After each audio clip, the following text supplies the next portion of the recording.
যদি কেউ গুপ্ত রাজনীতি করতেই চায় সেটা ছাত্রলীগের করা উচিত।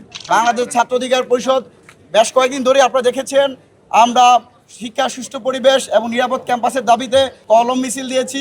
তারই অংশ হিসেবে আজ বাংলাদেশের প্রতিটি বিশ্ববিদ্যালয় কলেজ ক্যাম্পাসে শিক্ষা সুষ্ঠু পরিবেশ এবং নিরাপদ ক্যাম্পাসের দাবিতে আমরা স্মারকলিপি প্রদান করেছি।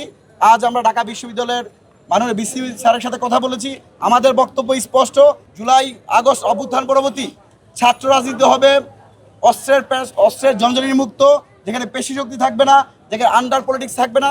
যারা এই ধরনের গুপ্তভিত্তিক রাজনীতি করে, যারা অস্ত্রের ঝঞ্ঝানি জড়ি রক্ত জ্বালানোর চেষ্টা করছে, সেই ছাত্রদের এবং ছাত্র শিবিরকে আমরা আহ্বান জানিয়েছি, সহিংসতা পরিহার করুন, গুপ্ত রাজনীতি পরিহার করুন।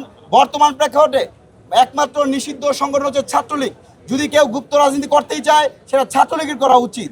এমন এক প্রেক্ষাপটে যারা ছাত্র শিবিরের বিভিন্ন নেতা কর্মীরা অনলাইনে হেড স্পিচ ছড়াচ্ছে, আমরা তার নিন্দা জানিয়েছি এবং ঢাকা বিশ্ববিদ্যালয়ের বিসি মহোদয়ের কাছে আমরা দাবি জানিয়েছি অনতি বিলম্বে যেন ঢাকা বিশ্ববিদ্যালয়ে ক্রিয়াশীল সকল ছাত্র সংগঠনকে নিয়ে বাংলাদেশের রাজনীতি কোন পথে যাবে, রাজনৈতিক গতিপথ নির্ধারণ করার জন্য ক্রিয়াশীল ছাত্র সংগঠন নিয়ে যেন উনি মিটিং আহ্বান করেন।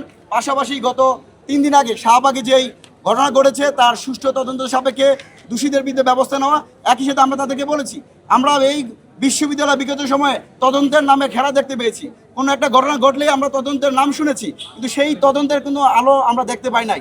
আমরা স্যারের কাছেই স্পষ্ট আহ্বান জানিয়েছি যে এই তদন্ত কমিটি গঠন করা হয়েছে, সেই কমিটি যেন আগামী 48 ঘন্টার মধ্যেই রেজাল্ট পাবলিশ করে শিক্ষার্থীদের মধ্যে একটা স্বস্তির বাতাস প্রবাহ করে। আমরা ছাত্রদল এবং ছাত্র শিবিরের প্রতি উদাত্ত আহ্বান জানাবো, অভ্যুত্থান পরবর্তী যে আমাদের কাঁধে কাঁধ মিলে চলার কথা, বাংলাদেশকে নিয়ে ভাবার কথা, সেই জায়গাতে আমাদের এই মারামারির কারণে নিষিদ্ধ সংগঠন ছাত্রলীগ সুযোগ পাচ্ছে।